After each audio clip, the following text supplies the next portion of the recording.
Hey, it's Dr. Crone again. Welcome to the first video in our unit on legislatures and executives. In this unit, we're only going to focus on how those two institutions function in democracies. We won't be looking at authoritarian leaders. So every democracy in the world has three institutions: the executive, the legislature, and the judiciary. We're all pretty familiar with those branches of government. Legislatures are the institution that makes the laws in a democracy, and they're always elected by voters. They can vary tremendously in the details of how they operate and how much independent power they have. Legislatures also can either be unicameral, which means they have one chamber, or bicameral, which means they have two chambers. The US Congress is a bicameral legislature. We have the House of Representatives and the Senate. Bicameralism is the most common system around the world. However, the US is not typical because both chambers in our system have equal power. In most bicameral systems, the upper chamber, like the British House of Lords, is not powerful at all and acts mostly as just a rubber stamp on the activities of the lower chamber. The executive is another institution of a democracy. The function of the executive branch is to implement the laws that are passed by the legislature. In most countries, there's one person who serves as the head of the executive branch, but in some countries, there are actually two. Besides that head of the executive branch, it also includes a cabinet of leaders who serve under the chief executive, and a large, somewhat independent bureaucracy. All of that, the cabinet, the bureaucracy, and the executive or executives are all part of the executive branch. So the chief executive, or what's called head of government, is one of the roles played by the head of the executive branch. But executives can also be the head of state, which means they're the leader of relationships with other countries. The head of state then takes care of diplomacy and coordinating defense policy. Head of state's an interesting role. In some countries, it's a ceremonial function, whereas in other places, that person who is considered the head of state has tremendous power. Finally, somebody in the executive branch also functions as the commander-in-chief of the military. As we'll see, these roles might be combined into a single office. In the US presidency, it is. However, there's other systems, including the French one, that have separate individuals in the role of chief executive, the head of government, and the head of state. If you grew up in the United States, you're used to a system where each of the three institutions of government have separate power and separate ability to offset each other's power, what we call checks and balances. But not all democracies use this system to divide power. There are actually three systems for dividing power: the presidential system, the parliamentary system, and the semi-presidential system. In a presidential system, like the United States, the executive and the legislature are completely separate. The executive acts as both head of state and head of government. Each branch has separate power and the ability to check or stop the power of the other branch. This system prioritizes controls on power, and it tends to lead to inefficiency in passing legislation. A parliamentary system, like they have in Britain, is very different. Here, there's no difference between the executive and the legislature. The prime minister is basically the head of parliament, similar to the US Speaker of the House. The prime minister is a member of parliament. They serve as both head of state and head of government, other than in a constitutional monarchy with a parliamentary system, there is a ceremonial head of state, but the prime minister is the head of state, head of government, essentially commander-in-chief of the military. A system like the parliamentary system is very efficient for lawmaking because the prime minister's party controls the legislative agenda and almost all their legislation passes really easily. Finally, France is an example of a semi-presidential system. This system is like a combination of presidential and parliamentary systems. It has two executives, a head of state, the president, and a head of government, the prime minister. This system actually turns out to give the president the most power of any executive across all democracies. Let's look more closely at each of these systems. So in a presidential system, voters separately elect both the legislature and the executive branches. The two elections are not linked in any way, except that they often happen at the same time. But actually, in the presidential system in the United States, there is a midterm legislative election in between presidential elections. So basically, these are separate elections, and the outcomes of them aren't dependent on each other. The most important feature of a presidential system is the separation of powers between the two institutions. Because they're separately elected, they can be controlled by different political parties, and they each have their own separate powers. The legislature can pass laws, while the executive implements the law through a process called executive orders. Another feature is the checks and balances between the branches. This is somewhat confusing wording because the word check here does not mean check up on or review. Instead, it actually means to stop the forward progress of. You could think of a check in hockey or a check or checkmate in chess. The president in this system can check the legislature's actions by vetoing legislation. And in most presidential systems, the legislature has a countercheck, which is that it can override the executive veto by a supermajority vote. Despite its name, a presidential system creates the weakest type of executive because a president can't accomplish any goals without working with and compromising with the powerful independent legislature. As you've read in your case study, it's ironic that we call the US president the most powerful person in the world because they actually have the smallest amount of institutional power of any other type of democracy.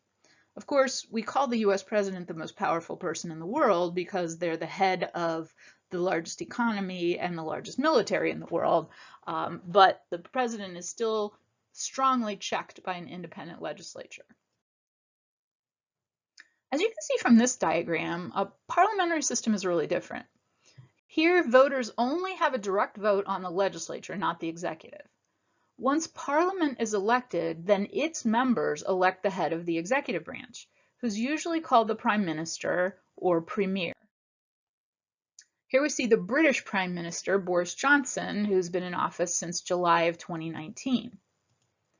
Because the Prime Minister is elected by a majority in the legislature, they're always the leader of the party with the majority in Parliament. If this system was in place in the United States, the Speaker of the House would be our Prime Minister. Now, if no party has a majority in Parliament, then they're almost always the leader of the party with the most members in Parliament who can form a coalition with other parties to achieve a majority. We'll talk much more about this in our next video lecture. Once a Prime Minister is elected by Parliament, they become the head of government, the head of state, and the chief legislator.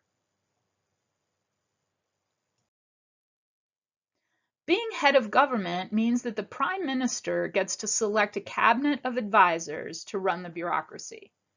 In a parliamentary system, these advisors, these cabinet members, are always members of Parliament. They're either important members of the Prime Minister's party or they're members of their coalition partner parties.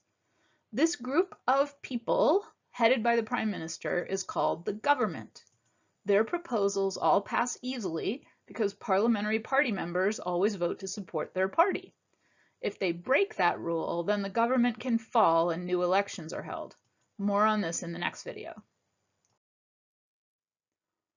This picture shows the organization of the House of Commons, which is the only chamber of Parliament in Britain with any actual power. It's the lower chamber. The House of Lords is ceremonial and has no actual independent power.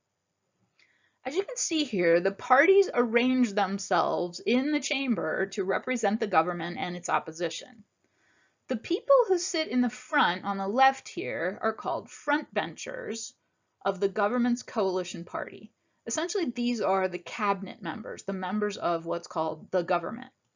On the opposite side of the aisle, the frontbenchers are the leading members of the opposition party. They can be called the shadow cabinet or the shadow government. They represent the people who would be prime minister and cabinet members if their party was in power. Behind the front benchers sit the backbenchers. They're outlined in blue over here. These are ordinary members who are not party leaders. Backbenchers in parliamentary systems are very interesting. They're extremely weak as individual political actors, unlike party members in the US House of Representatives, for example. They always vote with their party. They're what's called extremely disciplined. And the reason for that is if they go against their party, it basically means that their party will fracture, and this can lead to incredible instability and eventually them getting kicked out of office. So voting against their party rarely happens for backbenchers, but it did happen in 2019 in the British Brexit system. In general, that means the discipline of the backbenchers mean that the laws the prime minister wants to pass almost always pass. When they don't, it's sort of an extreme political emergency in a parliamentary system. What happens is that if the majority party falls apart and no longer has confidence in its leaders, that means that the party can fall and new elections are held, meaning that the government can't do anything. The prime minister loses their position. Almost always loses their control of the party, and then new elections are held once the parliament is dissolved. And in 1979, that happened, and on issues that had to do with the economy and labor unions. And Margaret Thatcher, this is when she was able to take power. Her party got swept into power after the government fell. So you don't want to be a party member who causes your government to fall, because most likely you're going to lose your power.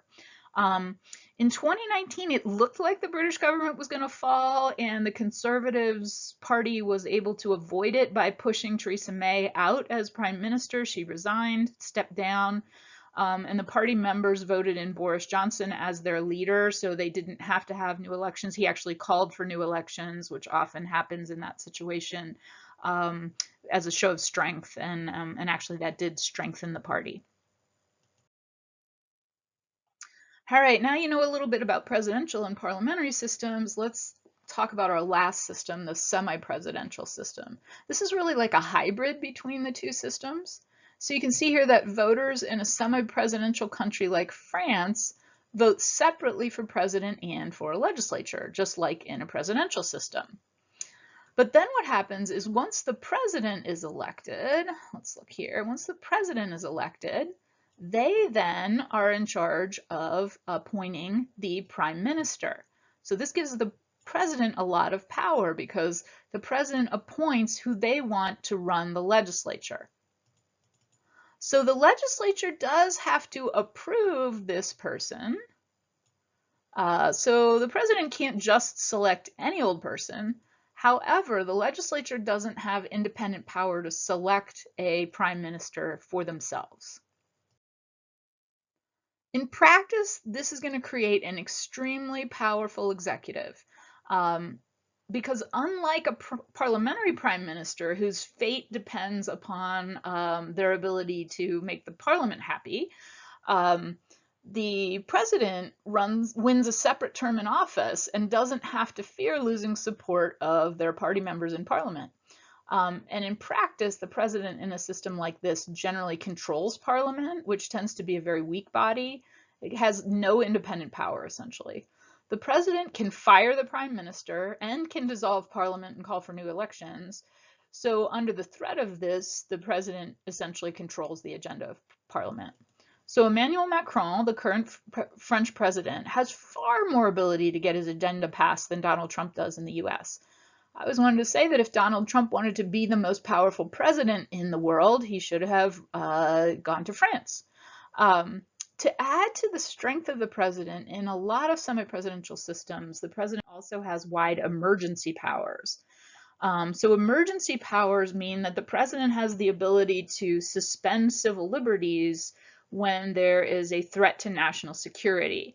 So that can happen in France, for example, for 12 days before the National Assembly approves it, and then can last for months or even years after that. Here are some things that happened in France after 2015 terrorist attacks. A state of emergency existed in France for 2 years. The president can order the closing of gathering places, can order that legally obtained weapons have to be turned into the government. The president can suspend the need for arrest warrants and basically violate the guarantee of habeas corpus. The president can allow search and seizure without any warrants, without judiciary oversight. And the president can censor the press, radio, etc., in the name of national security. So this is a pretty big kind of power. The prime minister in a semi-presidential system is just much, much weaker. So they have to be appointed by the president, and they can be replaced by the president. So that means if the president appoints a prime minister and gets the approval of parliament, but then that prime minister doesn't make the president happy, the president can fire them, essentially, and replace them with someone else. Technically, they are the co-head of government, but the president is very much the stronger of the two heads. Interestingly enough, the prime minister in France doesn't even have to be a member of parliament. The president can appoint whoever they want. So it can be a different party than the president.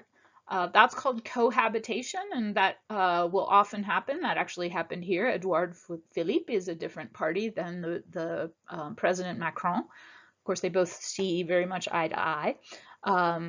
It's called cohabitation when they're a different party, and that is done when the president's party is not as strong or has to form a coalition in the parliament.